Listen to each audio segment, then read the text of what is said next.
As society changes, our favorite music changes too, and new technology changes the way we listen to music and the type of music that we listen to.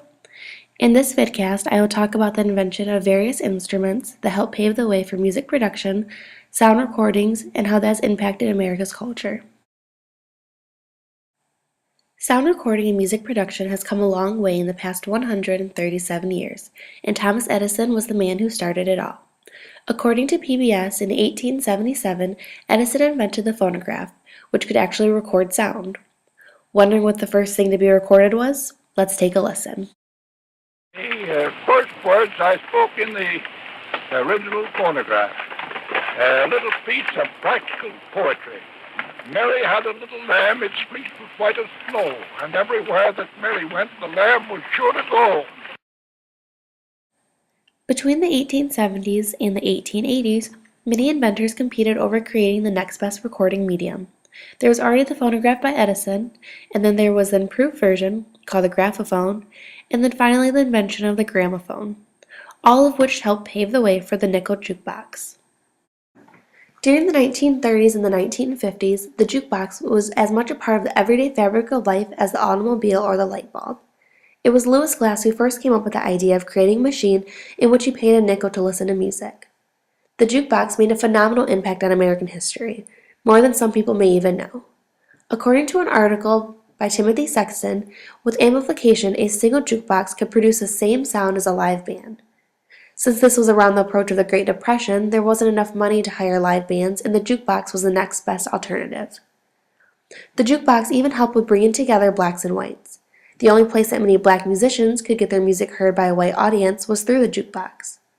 Jazz artists like Louis Armstrong wrote songs that even reached out to whites in order to deal with racial issues. Take this song, What Did I Do to Be So Black and Blue? His lyrics speak for themselves. Let's go ahead and take a listen. My only sin is in my skin. What did I do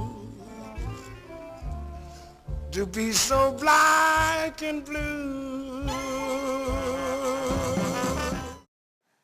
Songs like this caused a domino effect, and slowly blacks and whites came together through music. From the beginning in 1895, when the radio was first invented, to the time it became available as a household item in the 1930s, it had already changed how society communicated. The radio was a way for people to not only listen to a sporting event or catch up on the latest news, but it was also a form of entertainment. According to an article on fundamentals of music communication, lower and middle class people were able to enjoy music and concerts from the comfort of their own home.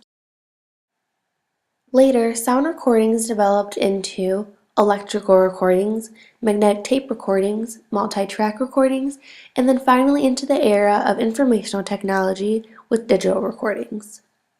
But the recording device that seemed to withstand time was the record player. From the 1870s until the 1980s, the record player was the most common method of listening to music. The sound medium consisted of a flat disc with grooves inscribed which contained all of the music. It was not until 1945 that the record player became a household commodity. Sound recording and music production was not only a pastime that many Americans took part in, but it was also a way of bringing together races, adding culture to America, and adding entertainment to everyone's life. Over time, Americans were able to reach larger and more diverse audiences. Now, music has gone completely electronic, but what will recorded music sound like in the year 2050? John LeGroux, founder and CEO at Millennium Music and Media Systems, seems to believe that in the year 2050, we will have developed a 360-degree sound system, meaning that we will be able to hear things as if we were in a bubble. Over the years, technology has impacted the way that we listen to music and the way that it's recorded. Each year was better than the last. The future for technology is only advancement and opportunities that sound recording and music production will only continue to evolve.